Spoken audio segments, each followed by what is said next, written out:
সকালে শুরুটা সুন্দর করে হলে দিনের শেষটাও ভালো হয় আমি মনে করি। প্রতিদিনের মতো মহান আল্লাহ তাআলার নাম নিয়ে আমি আমার দিন শুরু করেছিলাম এবং একে একে আমি আমার সকল সংসারের কাজ শেষ করে নেওয়ার চেষ্টা করেছি।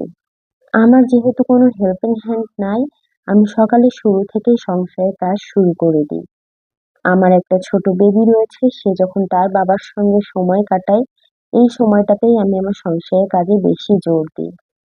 শুক্রবারের সকালটা আমার বেশ ব্যস্ততার মধ্যেই কেটেছে বাকি দিনগুলোর মতোই।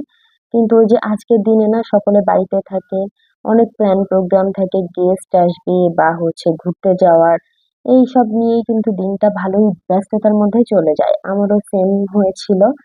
তো ঝটপট করে ব্রেকফাস্ট করে নিলাম। খুব সিম্পল একটা ব্রেকফাস্ট করেছি আজকে। ব্রেকফাস্ট করতে করতে আমার বাজার চলে এসেছে, সেগুলা গুছিয়ে নিয়ে হঠাৎ আমার ফোন এসেছে আমার বাড়িতে গেস্ট আসবে। তো ঝটপট আমি ঘরোয়া উপায়ে বিরিয়ানির প্রিপারেশন নিয়ে নিয়েছিলাম। তো আমি হাফ কেজি চাউলের জন্য প্রায় ৯০০ গ্রামের মতো খাসির মাংস নিয়েছিলাম। এর মধ্যে আমি পেঁয়াজ বাটা, রসুন বাটা, আদা বাটা, জিরা বাটা, শাহি মসলার গুঁড়া, বিরিয়ানি মসলা, টক দই, লবণ, মরিচের গুঁড়া সবকিছু দিয়ে ভালোভাবে মেরিনেট করে রেখেছিলাম প্রায় ০.৫ ঘন্টার মতো।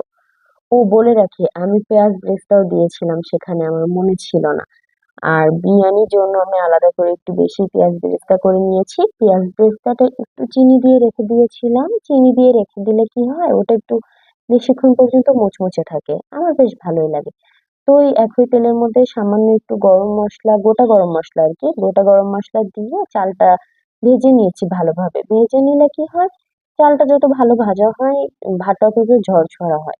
এখনো পর্যন্ত আলহামদুলিল্লাহ আমার সবসময় বিরিয়ানি, পোলাও এগুলা ঝরঝরাই হয়েছে।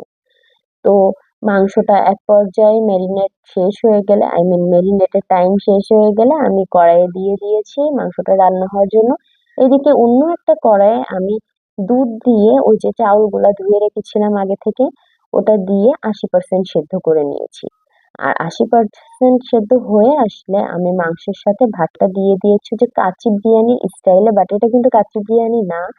আমি কিন্তু আগেই বলেছি ঘরোয়া উপায়ে করছি। তো সেভাবে ভালোভাবে দিয়ে উপর থেকে একটু গাজর কুচি দিয়ে দিয়েছি জাস্ট এই যে দেখতে ভালো লাগার জন্য, না দিলেও কোনো প্রবলেম নাই। আর সেখানে কয়েক ফালি আলু দিয়ে দিয়েছি, আর একটু কাঁচামরিচ, আর উপর থেকে কেওড়া জল দিয়ে দিয়েছি।